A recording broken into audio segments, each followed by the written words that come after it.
খুনি ধর্ষকদের লাল কার্ড দেখানোর জন্য কি আপনারা প্রস্তুত?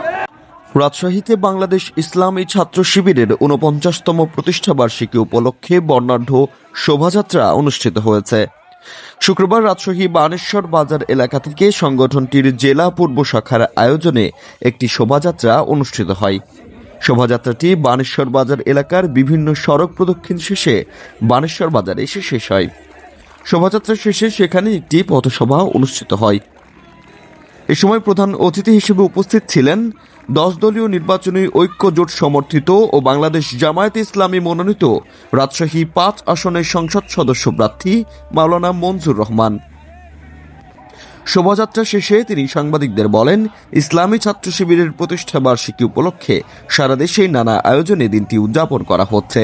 সেই ধারাবাহিকতায় আমার এই অঞ্চলের বিভিন্ন উপজেলা ও ইউনিয়ন সদস্যদের সাথে নিয়ে সকালে একটি শোভাযাত্রার আয়োজন করি।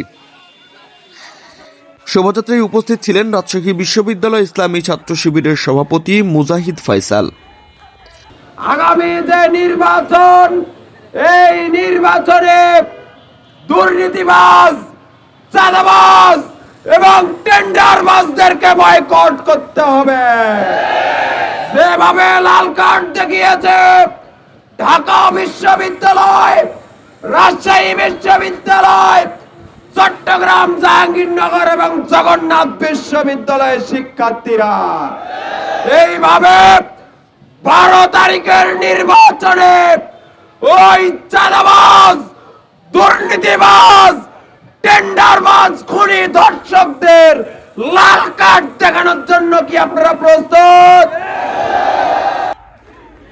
শোভাযাত্রা ও পথসভায় সভাপতিত্ব করেন বাংলাদেশ ইসলামী ছাত্র শিবির রাজশাহী জেলা পূর্বের সভাপতি রুবেল আলী। তিনি পথসভায় সংগঠনটির আগামীর দিনের পথ চলা নিয়ে দিক নির্দেশনামূলক বার্তা দিয়ে ৪৯তম প্রতিষ্ঠাবার্ষিকীর শুভেচ্ছা জানান। যখনই বাংলাদেশের কোনো ধরনের সমস্যা হয়েছে, ইসলামী ছাত্র শিবির নিজের জীবনকে বাজি রেখে মানুষের কল্যাণের জন্য, শিক্ষার্থীদের ন্যায় প্রতিষ্ঠা করার জন্য, শিক্ষার্থীদের শিক্ষা ব্যবস্থা সুষ্ঠুভাবে বাস্তবায়ন করার জন্য প্রত্যেকটা আন্দোলন সংগ্রাম পেরিয়ে ৪৯তম আজকে প্রতিষ্ঠাতা বার্ষিকী আমরা সফল করার জন্য এখানে উপস্থিত হয়েছি। পথসভা ও শোভাযাত্রায় আরও উপস্থিত ছিলেন সংগঠনটির জেলা পূর্বের সাধারণ সম্পাদক আব্দুল রব সহ বিভিন্ন উপজেলা ও ইউনিয়ন পর্যায়ের প্রায় ৩ শতাধিক নেতাকর্মী। NM news, Rajshahi.